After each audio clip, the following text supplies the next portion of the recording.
말씀 보도록 하겠습니다. 누가복음 24장 1절에서 12절 말씀을 함께 보도록 하겠습니다. 누가복음 24장 1절에서 12절 말씀, 일어나서 하나님 앞에 받들어 읽도록 하겠습니다. 제가 앉아 읽겠습니다. 누가복음 24장 1절에서 12절 말씀입니다. 안식 후 첫날 새벽에 이 여자들이 그 준비한 향품을 가지고 무덤에 가서 둘이 무덤에서 불로 옮겨진 것을 보고 들어가니 주 예수의 시체가 보이지 아니하더라. 이로 인하여 근심할 때에 문득 청청한 옷을 입은 두 사람이 곁에 섰느니라. 여자들이 두려워 얼굴을 땅에 대니 두 사람이 이르되 어찌하여 살아있는 자를 죽은 자 가운데서 찾느냐. 여기 계시지 않고 살아나셨느니라. 갈릴리에 계실 때에 너희에게 어떻게 말씀하셨는지를 기억하라. 이르시기를 인자가 죄인의 손에 넘겨져 십자가에 못 박히고 제3일에 다시 살아나야 하리라 하셨느니라 한데 그들이 예수의 말씀을 기억하고 무덤에서 돌아가 이 모든 것을 열한 사도와 다른 모든 이에게 알리니 이 여자들은 막달라 마리아와 요한나와 야고보의 모친 마리아라. 또 그들과 함께한 다른 여자들도 이것을 사도들에게 알리니라. 사도들은 그들의 말이 허탄한 듯이 들려 믿지 아니하나 베드로는 일어나 무덤에 달려가서 구부려 들여다보니 세마포만 보이는지라. 그들 이를 놀랍게 여기며 집으로 돌아가니라. 아멘. 네, 같이 앉으십니다. 오늘 말씀의 핵심 구절은 4절 5절입니다. 같이 한번 읽어보도록 할까요? 4절 5절 시작. 여자들이 두려워 얼굴을 땅에 대니 두 사람이 이르되 어찌하여 살아있는 자를 죽은 자 가운데 찾느냐. 여기 계시지 않고 살아나셨느니라. 갈릴리에 계실 때에 너희에게 어떻게 말씀하셨는지를 기억하라. 아멘. 오늘은 부활절이죠. 참 기쁜 날입니다. 우리가 신앙생활하면서 가장 기뻐해야 될 날이 오늘입니다. 아멘. 왜 그럴까요? 물론 뭐 성탄절도 기쁜 날이죠. 우리를 위해서 이 땅에 오신 날이니까요. 예수님이. 그런데 그 오신 날보다 더 기쁜 날이 뭐냐면 주님께서 십자가를 지시고 죽었다가 살아나신 날입니다. 왜냐하면 우리에게 가장 큰 문제가 뭐예요? 죽는다는 거예요. 죽음이 어떻게 될지 모른다는 거예요. 이게 우리에게 숙제입니다. 이 세상에 어떻게 오긴 왔는데 어떻게 될지 모르잖아요. 그것에 대해서 확신 있게 우리에게 보여준 사건. 예수님이 죽었지만 다시 살아나셨다는 것. 너희도 같이 이렇게 살아난다는 것. 이걸 우리에게 본으로 보여주신 사건이란 말이에요. 그렇기 때문에 이것보다 더 큰 복음이 없는 거예요. 여러분. 이걸 진짜 믿어야 그리스도인입니다. 이걸 믿지 않으면 우리 그리스도인일 수 없어요. 왜냐하면 예수님의 가장 이 땅에 오셔서 하시고자 했던 일, 사도 바울도 이 부활의 표대를 향해서 달려갔습니다. 우리 인생은 안 믿는 사람들의 인생은 죽음을 향해서 달려가지만 믿는 사람들의 인생은 부활을 향해서 달려가는 겁니다. 아멘. 그래서 여러분 이걸 믿지 않으면 안 믿는 사람하고 똑같은 거예요. 신앙생활 왜 하는지 모르겠어요. 부활을 안 믿으면 신앙생활 할 필요 없어요. 왜요? 편히 더 힘들어요. 절제해야 되고 인내해야 되고. 부활이 있기 때문에 이것 때문에 우리가 절제하고 인내하는 거예요. 그래 이 부활을 믿는 것이 우리 신앙생활에 절제하고 인내하는 데 있어서 힘이 되는 거죠. 안 그러면 얼마나 힘든데요. 여러분 율법적인 신앙생활 너무 힘듭니다. 그러나 이 부활을 믿는다면 우리에게 소망이 생긴다라고 하는 거예요. 그래서 여러분 다른 날도 아니고 이 부활절이 굉장히 중요한 날입니다. 근데 이 부활절이 참 4월 이 중순쯤 이때 있잖아요. 1년을 딱 시작하고 이쯤 되면 약간 이렇게 힘들어지지 않아요? 그죠? 약간 막 1월달, 2월달은 막 열심히 뭔가 할 것 같았잖아요. 그죠? 근데 3월달 지나고 4월달쯤 되면 약간 루즈해지고 약간 좀 내 마음대로 안 되네. 이거 어렵지. 뭔가 좀 무기력해지려고 할 때 아닌가요? 그때 주님께서 다시 부활의 영을 여러 가지입니다. 이 시기가 꼭 너무 감사한 시기인 것 같아요. 예, 안 그러면 우리가 12월 달쯤 되면 다 쓰러져 가지고 뭐 다시 일어나기 힘든데 다시 여러분의 힘을 얻으라고 주님께서 어떻게 보면 이 4월 달에 우리에게 부활절 주시는데 너무 감사한 날이지 않나 생각해 봅니다. 여러분 본문에 보면 안식구 첫날 새벽에 안식구 첫날 새벽이면 주일 새벽을 말하는 거예요. 토요일이 안식일이니까요. 이때 갈릴리에서 온 몇몇 대 여인들이 있었습니다. 그 여인들이 예수님이 묻히신 무덤으로 달려갔다라고 하는 내용이 나와요. 예수님은 오전 9시에 돌아가셨어요. 우리 시각으로. 그리고 오후 3시에 십자가에 달리셔서 오후 3시에 돌아가셨어요. 6시간을 매달려 있는 거예요. 여러분 상상해 보세요. 손끝에다가 가끔 잘못돼가지고 가시에 찔리기라도 하면 얼마나 여러분 아프세요? 예. 근데 큰 못을 양손에 그리고 두 발에 그리고 위에는 또 가시면류관에 또 그러기 전에 얼마나 온몸에 채찍질을 맞았는지 온몸에다 피투성이에 그러면서 그냥 빨리 돌아가셔야 되는데 6시간을 매달려서 천천히 죽어가는 거예요. 피를 흘리면서. 이건 고통이죠. 그러한 고통을 6시간 동안 당하시다 돌아가셨어요. 그 모든 것을 다 봤죠. 그리고 아리마대 요셉이 돌아가신 시신을 갖다가 장례를 치릅니다. 근데 그날 바로 치러요. 왜 그랬을까요? 보통 우리가 장례를 치르면 한 3일장 하죠. 유명하신 분들이 돌아가시면 굉장히 오래 치러요. 나라의 어른이 돌아가셔도 어떻게 하죠? 국장 치르잖아요. 그러면 뭐 보통 일주일 뭐 어떤 때는 뭐 한 달 뭐 하기도 하고 요셉 같은 경우 40일을 엄청나게 치르는데 그러니까 예수님이 돌아가셨는데 예수님은 그냥 그날 밤 바로 장례를 치러버리게 됩니다. 왜 그랬을까요? 예수님은 나무에 달려 돌아가셨습니다. 여러분 모세율법에 보면 나무에 달린 사람은 저주받은 사람이에요. 저주받은 사람은요 본이 안 돼요. 죽을 때 잘 죽어야 되는데 저주받아 죽었다고 사람들이 인식돼 있기 때문에 사람들이 보기에 흉하잖아요. 십자가에 매달려 있으면 본이 안 돼요. 보기도 흉하고 빨리 갖다 묻어야 되는 거예요. 그런데 더군다나 그날따라 빨리 묻었던 이유가 뭐냐면 금요일 날 저녁 때였거든요. 해질 무렵. 금요일 날 해질 무렵이면 우리의 시간과 달라요. 유대인들은 하루를 언제부터 시작하냐면 만약에 내일이 시작되면 뭐냐면 오늘 저녁 해가 질 때부터 내일이 시작되는 거. 우리는 자정부터 시작이 되잖아요. 그 사람들은 해질 때부터 시작하는 거예요. 그러니까 해가 딱 졌다면 안식일이 시작되는 거죠. 그러니까 시작되기 전에 이 일을 해야 되는 거예요.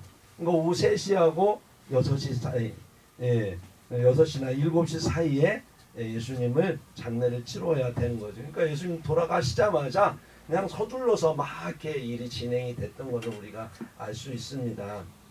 이 모든 과정을 이 여인들이 보고 있었죠. 얼마나 참 여인들의 사랑은 참 남자들보다 굉장히 정서적으로 또 관계지향적이어서 예수님에 대한 어떤 그런 사랑이 지극정성했죠.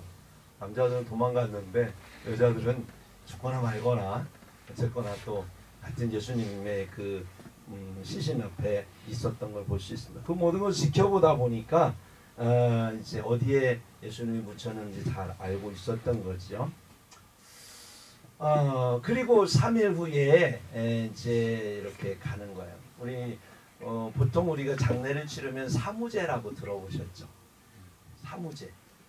이게 뭐냐면 석삼자에다 헤아릴 무자, 제사제자. 그래서 3일이 지나면 이제 이 무덤을 잘 만들어 놨는지 이거를 갖다가 이제 잘 됐는지 확인하는 그러면서 이제 고인의 넋을 기리는 그런 게 이제 사무제라고 그러더라고요. 물론 뭐 사무제를 드리기 위해서 갔다라고 성경은 나오지 않아요. 그렇지만 이제 안식일이 끝났어요. 안식일이 끝났으니까 뒤에 이제 궁금하잖아요. 예수님도 보고 싶기도 하고 근데 하여튼 무작정 향품을 들고 갔죠. 예. 근데 문제가 생겼잖아요. 어떻게 향품을 들고 갔는데 뭐 무덤을 우리 무덤 같으면 팔 수도 없고, 예. 뭐 이들의 무덤은 이렇게 평토장한, 그러니까 동굴을 파가지고 거기다 묻고 큰 돌로 갖다가 이렇게 막아놨으니 가서 뭐 무덤을 쳐다볼 수 있지만 안에 들어갈 수가 없는 거지. 그러니까 걱정이 됐던 거예요. 그래서 마음에 낙심도 되고 또 슬픔도 되고, 그래서 가면서 여자들끼리 한 얘기가 뭐야? 누가 우리를 위해서 이 돌을 옮겨줄까? 이거 걱정했습니다. 누가? 남자들은 다 도망갔고 다 숨어 있고 나타나면 죽을까봐. 예수님도 죽였는데 뭐 이제 제자들은 뭐 그냥 잡히면 죽일 수 있는 거죠. 그러니까 제자들은 뭐 나올 생각도 못 하고 있고, 이 여자들만 가서 그렇게 하고 있는데, 문제는 여자들이 힘이 없어서 이 돌을 누가 옮겨줄까 걱정하고 가고 있었던 거죠. 예, 그런데 무덤에 갔더니 어떤 일이 벌어졌나요? 무덤에 돌이 열려져 있었던 거예요. 예. 그러면서 이 3절에 보니까 무덤에 들어갑니다. 주 예수의 시체가, 그런데 보이지 않는 거예요. 예. 문이 열려져서 너무 감사하고, 야, 이거 어떻게 내 마음을 어떻게 알지? 어떻게 누가 이렇게 알고 문을 열어줬지? 그러면서 너무 감사해서 기쁘게 딱 들어갔는데 더 큰 일이 벌어졌죠. 예, 시신이 사라진 거예요. 야, 여기에 대해서 너무 놀래서 이를 어떡하나 이제는 고민하고 걱정하고 있는데, 거기에 찬란한 옷을 입은 두 사람이 나타나서 이야기합니다. 예. 그러면서 그 천사들이 그 돌을 옮겼다는 사실을 알게 되죠. 여러분, 우리가 이 부활절을 우리가 보내면서 한 가지 우리가 여기에서 생각해야 될 게 있습니다. 부활절은 어떤 날이냐면 우리의 문제를 주님께서 해결해 주시는 날인 거예요. 네. 여러분, 천사들이 왜 돌을 옮겼을까요? 예수님이 부활하셔갖고 못 나갈까봐. 1번. 2번. 제자들이 와서, 여인들이나 제자들이 와서 들어와서 부활을 확인할 수 있도록 하기 위해서. 뭐지요? 2번 맞습니까? 그래요. 1번은 아니죠. 왜요? 예수님은 그냥 통과하셔요. 부활하신 몸은 그냥 통과하세요. 예. 제자들이 막 꽁꽁 문을 닫고 있을 때에 호련히 나타났다고 그랬어요. 와가지고 문 두드리면서 문 열어달라고 하지 않았다는 거예요. 예수님은, 부활하신 몸을 가진 예수님은 이 차원을 3차원 4차원을 초월하시는 분이에요. 그러니까 문을 돌을 열 필요도 없고, 굳이 또 뭐 천사들이 와서 열 필요도, 열어야 되면 예수님 열어도 돼요. 그런데 안 열어도 될 이 돌을 천사들이 열었단 말이죠. 그럼 뭡니까? 여인들이 올 줄 알았고 그 여인들에게 보여주고 싶은 거예요. 뭘? 예수님의 시신을 보여주고 싶어서 열은 건가요? 아니에요. 예수님 부활하셨다고 하는 믿음을 주기 위해서 열은 거예요. 이 돌도 옮기는데 부활하신 주님이 다시 사신다는 것을 믿을 수 있잖아요. 네. 그렇기 때문에 돌을 열어 놓았던 거죠. 여러분, 이 돌이라고 하는 것이 상징하는 게 뭐겠습니까?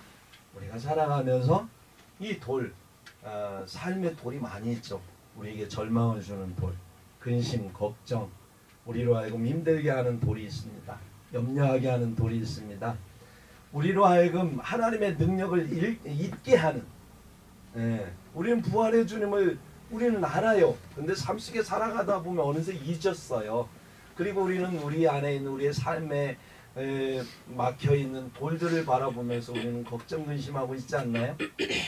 이것을 주님께서 오늘 생각하라는 거예요. 이 돌을 누가 옮기느냐는 거죠. 이 돌의 문제가 큰 문제가 아니고, 사실 우리가 기억해야 될 문제는 예수님이 부활하셨다는 걸 기억하라.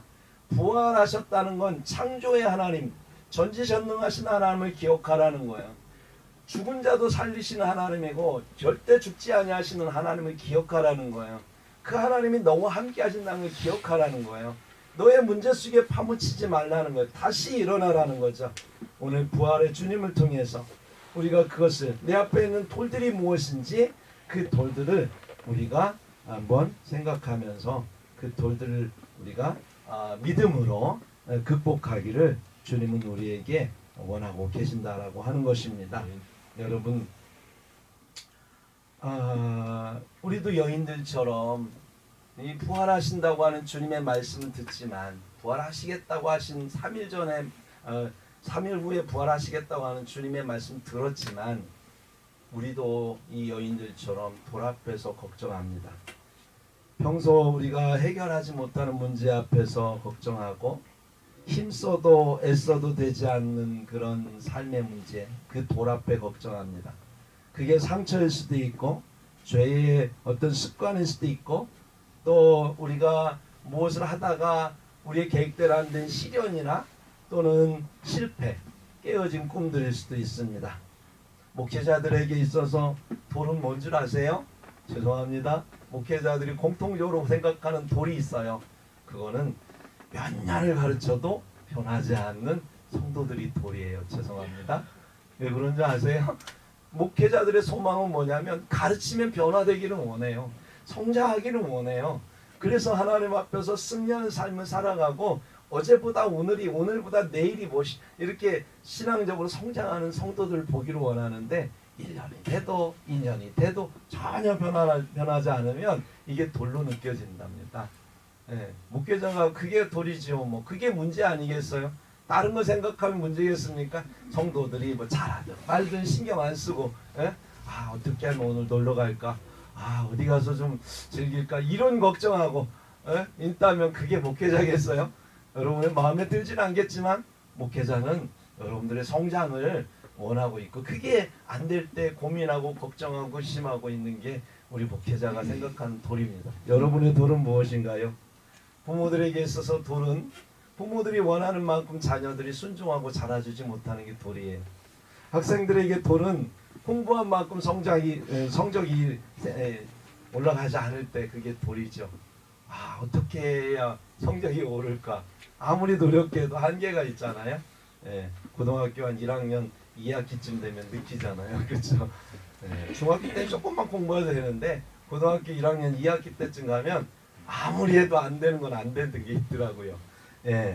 그래서 참 우리는 걱정하고 그렇습니다. 사업가들에게는 성공의 기미가 보이지 않아서 그게 돌로, 직장인들에게는 또 보이지 않는 미래가 이렇게 해서 내가 발전할까라고 하는 걱정들, 이런 것들이 돌들이죠. 우리는 그 돌들 앞에서 우리가 능력이 하나님을 잊어버릴 때 많아요. 그 돌들이 너무 커 보이거든요. 누가 이 돌을 옮겨줄까? 누가 이 문제를 극복하게 해줄까? 하나님은 이미 문제의 답을 갖고 계시는데 하나님 앞에 나아가서 부활하신 주님 앞에 나아가서 우리가 이 문제를 놓고 하나님께서 이 돌들을 옮겨달라고 기도해야 되는데 우리는 염려하고 걱정하고 있는 게 아닐까요? 그렇다면 우리가 이 부활절을 맞이하면서 다시 우리가 이 돌을 해결할 수 있는, 이 돌 문제를 해결해 줄 수 있는 전지전능하신 부활의 영으로 우리와 함께 하시는 그 예수 그리스도에게 다시 한번 회복하는, 우리의 믿음을 회복하는 날이 되기를 예수님의 이름으로 축복합니다. 두 번째 부활절의 의미는 뭐냐면 하나님은 약속하시면 그 약속을 반드시 이루시는, 확증해 주시는 분이라는 사실이에요. 천사들은 두려워 떨면서 땅에 엎드린 여인들에게 이렇게 말합니다. 누가복음 24장 5절 6절 보니까 어찌하여 살아있는 자를 죽은 자 가운데서 찾느냐, 여기 계시지 않고 살아나셨느니라, 이렇게 말씀합니다. 갈릴리 계실 때에 주께서 너에게 어떻게 말씀하셨는지 기억해봐라. 그러면서 뭐라고 합니까? 인자가 죄인의 손에 넘겨져 십자가에 못 박히고 제3일에 다시 살아나야 하리라 하셨느니라. 이 말씀을 기억하라는 거예요. 주님은 약속하셨어요. 그것도 여러 번 약속하셨어요. 나 죽는다. 하지만 죽음이 끝이 아니라 다시 꼭 살아낼 거다. 그것도 3일 만에 확실하게 딱 얘기해 놓으셨어요. 뭐 언제 살아날지 모르지만 그냥 살아난다 그랬으면 얼마나 힘들겠어요. 그게 하루인지 이틀인지. 일주일 만에 사람 다 지쳐갖고 믿어도 다 믿음도 날아갔을 터인데 3일 만에 그러면 분명하게 3일 후에 부활한다는 사실을 알았으면 사람들은 기억하겠죠. 여기서 질문 하나 할게요. 예수님께 3일은 몇 시간일까요? 우리가 하루를 24시간을 쉬잖아요. 그렇죠? 3일이면 72시간 만에 예수님이 부활하셔야 되는 거예요. 예. 그런데 금요일날 오후 3시에 돌아가셨단 말이에요. 그러면 12시까지 9시간이에요.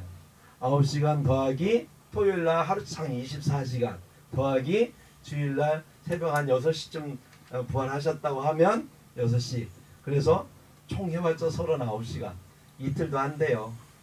예. 근데 그것은 우리의 시간 개념이고 유대인들에게 말씀하실 때의 3일은 그냥 그 하루가 24시간이라는 개념이 아니고 그냥 금요일날 하루를 치는 거예요. 토요일날 하루를 치는 거고 주일날 하루를 하루 치는 거예요. 그래서 3일 만에 부활한다는 거예요. 그러니까 유대인들에게 그렇게 약속하신 대로 주님은 사흘 만에 부활하셨다라고 하는 것입니다. 주님의 약속은 이루어지는 거예요. 예. 그래서 민수기 23장 19절에 보니까 하나님은 사람이 아니시니 거짓말을 하지 않으시고 인생이 아니시니 후회가 없으시도다. 어찌 이 말씀하신 바를 행하지 아니하시며 하신 말씀을 실행하지 않으시랴. 이런 말씀을 하셨어요. 부활절은 신실하신 하나님을 우리에게 확증하는 날입니다. 우리가 혹시 하나님은 말씀하시고 안 들어주는 거 아닐까? 우리가 사람에게 살아가면서 실망 많이 하죠. 약속하고 지키지 않을 때가 많아요. 우리도 그럴 때 많죠. 왜 그래요? 우리 능력이 없어서 그래요. 악해서 거짓말할 수도 있어요. 그죠? 애초부터 의도적으로 사기치려고 거짓말하는 사람도 있지만 보편적으로 어떤 사람들은 정말 마음은 그런데 상황이 안 돼서 어쩔 수 없이 약속을 못 지킬 때 많지 않습니까? 내가 안 지키고 싶어서가 아니야. 근데 지키고 싶은데 그렇게 될 줄 아는데 안 되는 걸 어떡합니까? 그걸 누구를 뭐 탓할 수가 없지요. 이거 거짓말했다고 볼 수도 없는 거고. 그러나 결과적으로는 안 지켰기 때문에 거짓말이 된 거잖아요. 그러나 하나님은 능력의 하나님이기 때문에 주님께서는 말씀하시면 반드시 지킨다라고 하는 거예요. 우리 주님이 오실 때 우리 다 반드시 부활할 겁니다. 믿습니까? 이걸 정말 주님은 말씀하셨어요. 주님께서 오시면 우리는 반드시 부활할 겁니다. 죽어도 부활할 거야. 우리가 살아서 우리를 믿으면 우리는 죽지 아니할 거라고 주님 말씀하셨어요. 주님이 말씀하셨으면 되는 겁니다. 이것을 확인하는 시간이에요. 우리의 믿음 가운데 희미해진, 어쩌면 이 부활의 신앙에 희미해진, 약속의 신앙에 희미해진 우리의 모습을 다시 한번 회복하는 시간이 되기를 원합니다. 주님은 우리도 부활할 수 있다고 약속하셨죠. 요한복음 5장 29절에 보니까 선한 일을 행한 자는 생명의 부활로, 악한 일을 행한 자는 심판의 부활로 나오리라. 이왕이면 여러분 생명의 부활로 나와야 되지 않겠습니까? 누구나 다 부활합니다. 그런데 예수 믿지 않고 그리고 죄를 해결 안 받지 않은 사람은 심판하기 위해서 부활당한다. 얼마나 두렵습니까? 로마서 6장 5절 보니까 만일 우리가 그의 죽으심과 같은 모양으로 연합한 자가 되었으면 또한 그의 부활과 같은 모양으로 연합한 자도 되리라. 예수님처럼 그렇게 주님께 순종함으로 그렇게 살다가 죽음을 맞이하면 주님처럼 똑같이 부활을 한다는 거예요. 그래서 고린도전서 15장 20절 21절 보면 예수님은 잠자는 자들의 첫 열매가 되셨다는 거예요. 첫 열매는 그 다음에 두 번째, 세 번째 열매가 있다는 거죠. 그 두 번째, 세 번째 열매는 저와 여러분이 될 거다라고 하는 것입니다. 우리는 썩지 아니하는 몸으로 부활할 것입니다. 영원히 사는 몸으로 부활할 것입니다. 우리의 죽음은 끝이 아니라 영원한 삶으로 부활하기 위해서 하나님께서 우리에게 주시는 것입니다. 그래서 우리가 믿음에 흔들리지 말아야 됩니다. 구원의 삶을 우리가 오늘 살아갈 때에 이 부활의 신앙을 잃어버리면 우리는 흔들리게 돼 있는 거예요. 부활의 신앙을 가지면 세상을 이길 수가 있습니다. 뭐예요? 죽어도 사니까. 우리의 목숨은 두 개거든요. 다른 사람들은 하나지만 우린 두 개예요. 하나는 내가 가진 목숨이고 하나는 예수님이 주시는 목숨이고 그러기 때문에 우리가 이 땅을 살아가면서 실패하거나 또는 실수하고 힘들 때에도 다시 주님께서 일으키리라고 하는 부활의 주님이 나와 함께 하신다면 우리는 쓰러지지 않는다라고 하는 것입니다. 세 번째 부활절 우리가 인식해야 될 깨달아야 될 의미는 뭐냐? 우리에게 새로운 사명을 깨닫게 해주시는 날이다라고 하는 거예요. 여인들은 예수님이 부활하셨다라고는 소망을 가지고 예수님 만나러 간 게 아닙니다. 예수님 너무 보고 싶기도 하고 너무 죄송하기도 하고 여러 가지 감정에서 정말 상한 마음, 슬픈 마음 가지고 갔던 사람들이에요. 아, 부활하실 거야. 우리 가면 예수님 만날 수 있어. 뭐 이런 기대감 가지고 간 게 아니고요.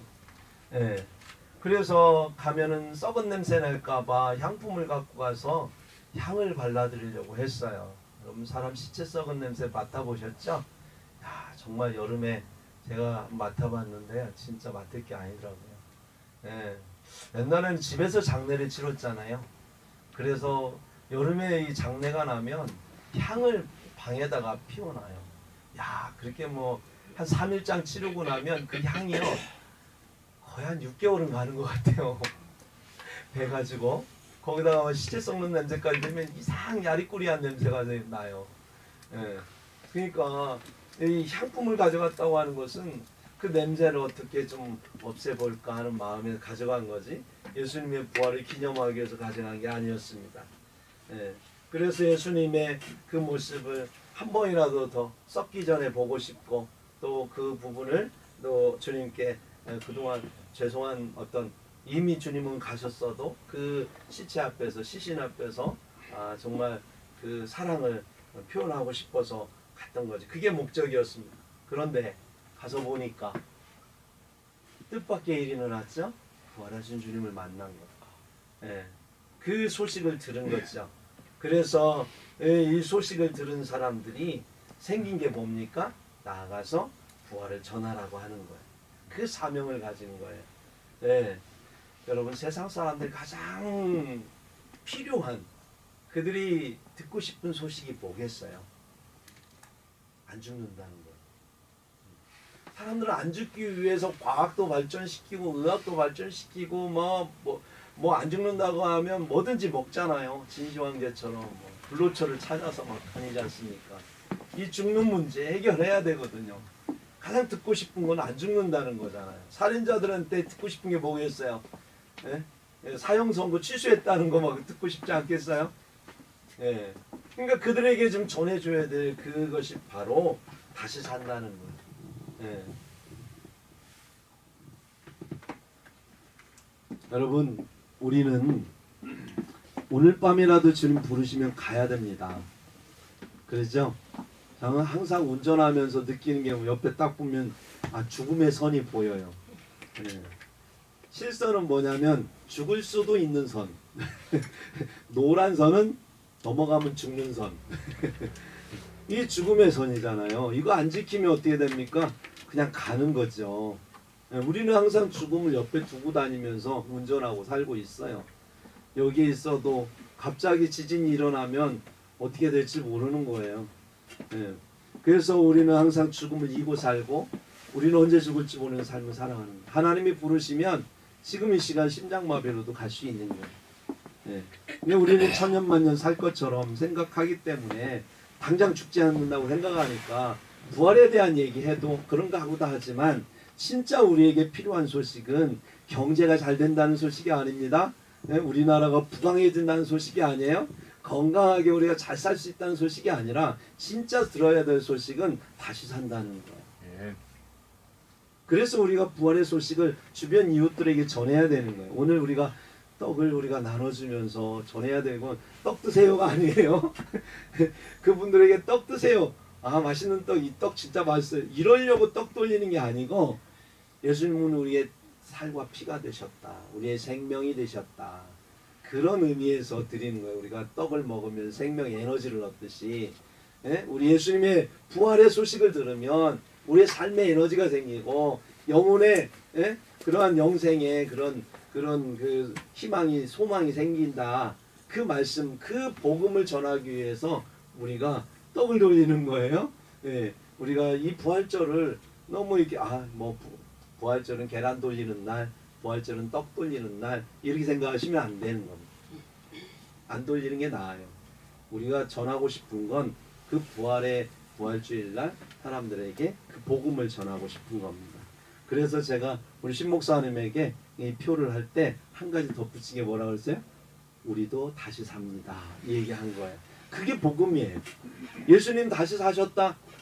나하고 뭔 상관인데 사람들은 그렇게 생각하거든요. 내가 그거와 관련돼서 나도 다시 산다라는 게 복음으로 이어질 때 사람들은 예수의 다시 사신 것이 의미가 있는 거예요. 그래서 우리가 전해야 될 건 당신도 다시 산다는 그 복음을 전해야 되는 거예요.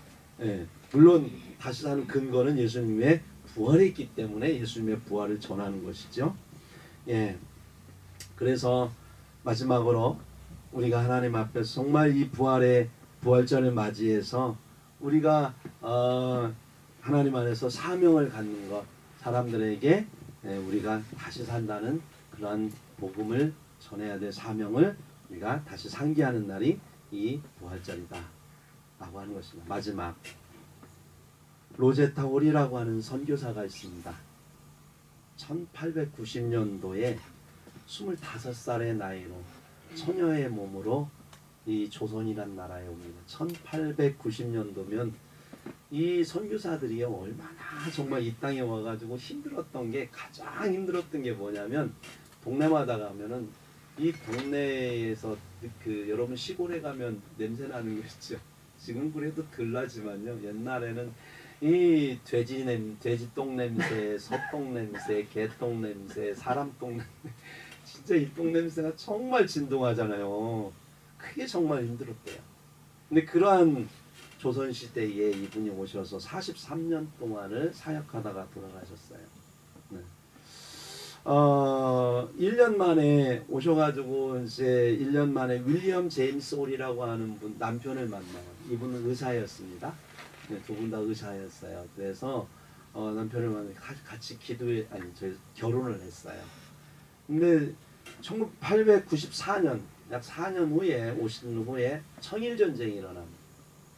청일전쟁 때에 막 많은 사람들이 막 다치고 죽고 하니까 밤새도록 그분들은 막 치료하다가 면역성이 떨어져 갖고 장티푸스에 그만 남편이 걸려서 돌아가셔요. 그래서 뭐 결혼한 지 한참 즐겁게 살아야 될 그 나이에 돌아가셨어요. 그런데 뱃속에 7달 된 아이가 있었대요. 안타깝게도. 그래서 그 아이를 출산하기 위해서 다시 미국으로 갔는데 주님 앞에 기도하면서 출산하고 나서 또다시 조선으로 가라는 하나님의 명을 받고 다시 옵니다. 1897년 11월에 다시 왔어요. 그리고 사역을 하다가 그만 또 낳은 딸이 이질에 걸려서 죽습니다.